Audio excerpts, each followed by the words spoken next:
to Bishop Starnes, to other distinguished bishops and clergy that are here, trustees, and to our esteemed and beloved President 13, Dr. Anthony Davis, to our faculty, our staff, but especially to our inaugural Emeritus Society, to our wonderful and esteemed golden grads and the silver grads, to all of our students, alumni, to our friends. It is indeed an honor for me to assume this dais once more as a proud alumnus of Livingstone College, and especially as a trustee of our beloved institution. Dr. Leonard, I didn't need these 60 years ago either.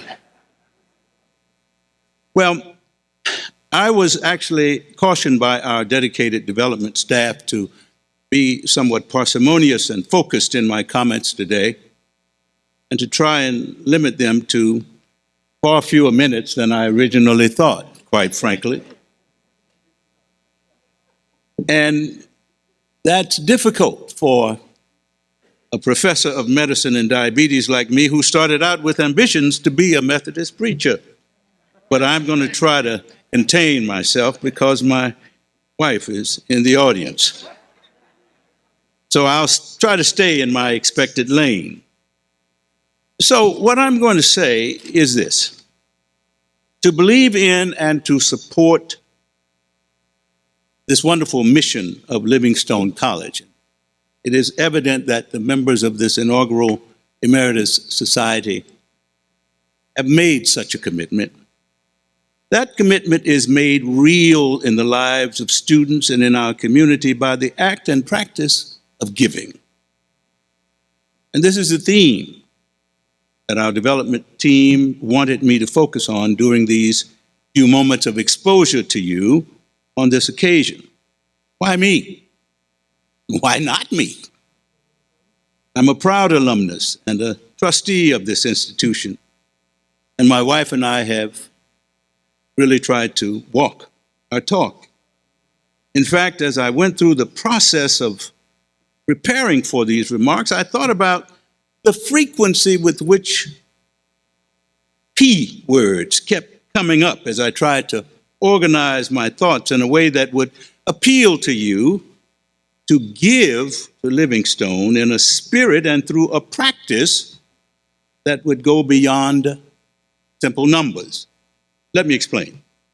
I was thinking about the process of preparation, the promise of being parsimonious in my comments, and the strong personal stake I have in this pledge to support the mission of Livingstone. It then became very clear to me that I needed to organize my appeal to you and to celebrate the inaugural Emeritus Society here around the theme of 3 Ps when it comes to the practice of giving.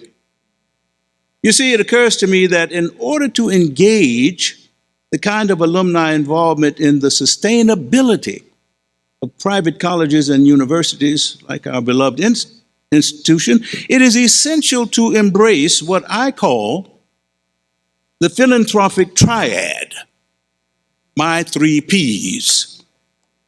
I want to appeal to each of you on behalf of this Emeritus Society, because this is a group that has pledged to give, and that giving is persistent and it goes to the endowment. I want to appeal to each and every one of you that has been blessed by the Livingstone Spirit, that you learn to give with pride, with purpose, and most importantly, with persistence.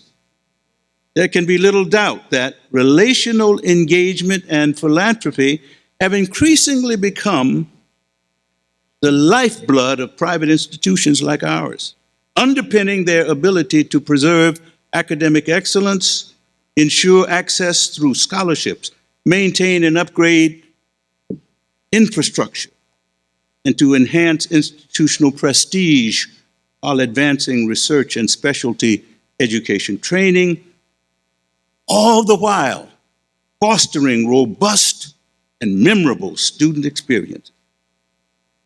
In an era of fluctuating tuition revenues, volatile and capricious public funding, rising operational costs, and intensifying competition among public-private institutions, it is the private institution that is especially reliant on nurturing, motivating, and sustaining alumni support, whether it's financial or otherwise.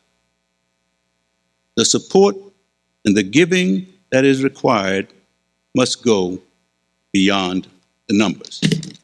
So I want to be clear as I use up my little bit of remaining parsimony that it is nothing short of transformational work that has been launched and guided under this president and undergirded by the incredible generosity of the blessing that is called our anonymous donor.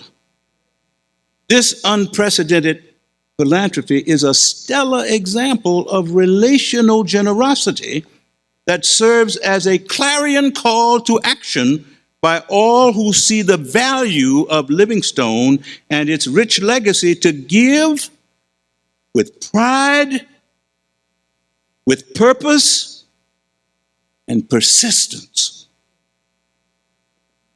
The inspirational, transformative work made possible by the generosity of this donor has helped us to enhance and fortify the school's reputation, which in turn benefits all our credentials and social connections. It highlights and uplifts all those things, past and present, in which we take pride. So it is fitting that we should be inspired to give with pride. And we should all be inspired to build on this momentum, to leverage the public acknowledgement that we enjoy, to expand and renew our academic, intellectual, and spiritual infrastructure as a fitting tribute to the commitment of our forefathers and leaders, including visionary and dynamic leadership that we now enjoy. And these should be powerful incentives for active, even sacrificial giving, and should be the foundation for giving with purpose. Our purpose for giving can be expanded to include particular causes, whether that's endowed faculty or chairs in academic departments, athletics, research programs, scholarships, lectureships, campus spaces, and programs, and so many others. Our need, our urgency is that we give with purpose, always making it possible for donors to see their values reflected within our alma mater's vision. I'll say last that while pride and purpose form essential scaffolding upon which effective fundraising and engagement strategies are constructed, the goal of sustainability and the assurance of growth, both of which are totally essential for a secure future for coming generations, cannot be achieved without persistent giving. Pride, purpose, and persistence.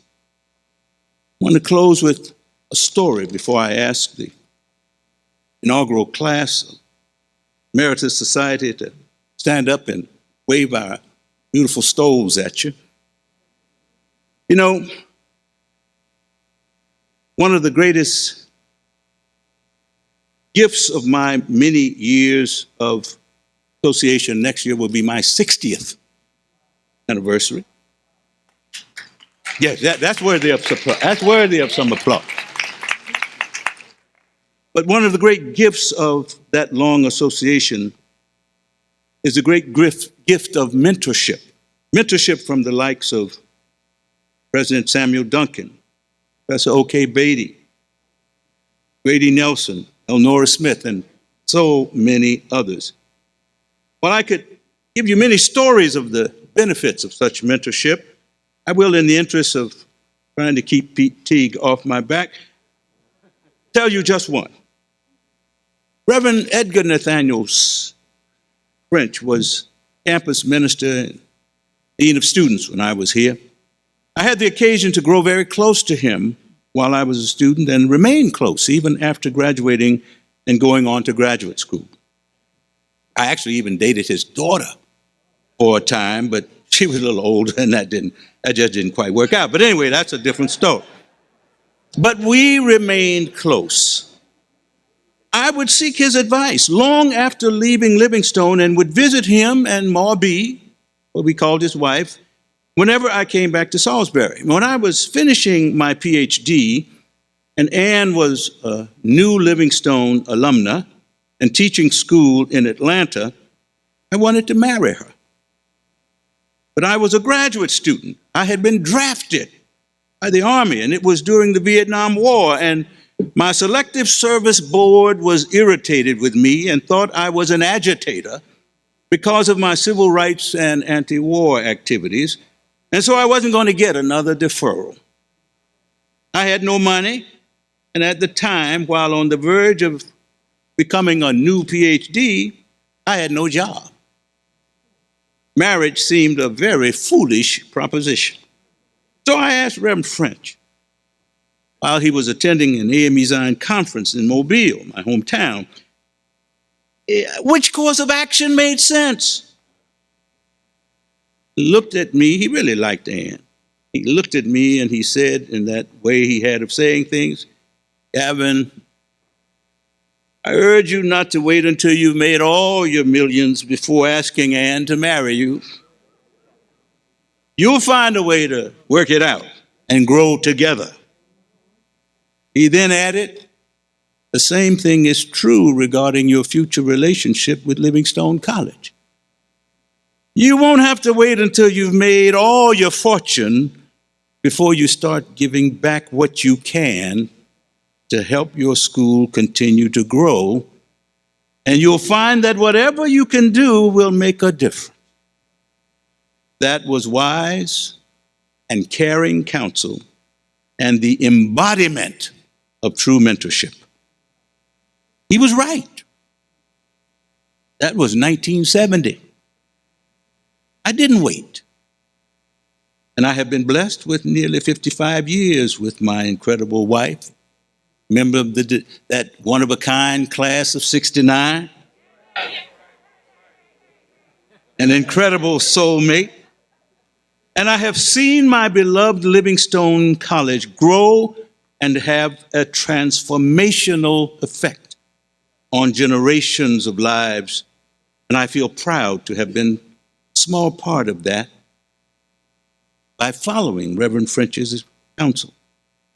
My fellow Livingstonians, wonderful golden grads, silver grads, and especially this inaugural Emeritus Society class, thank you for all that you have done. But I want to emphasize once more as I take my seat, you don't have to wait for all your fortune to land before you make a commitment to give with pride, with purpose, with persistence. And you'll find that whatever you can do is going to make a big difference. I let this inaugural Emeritus Society class stand, look at you, even though the lights are so low you can't see them. They're glorious. Thank you so much.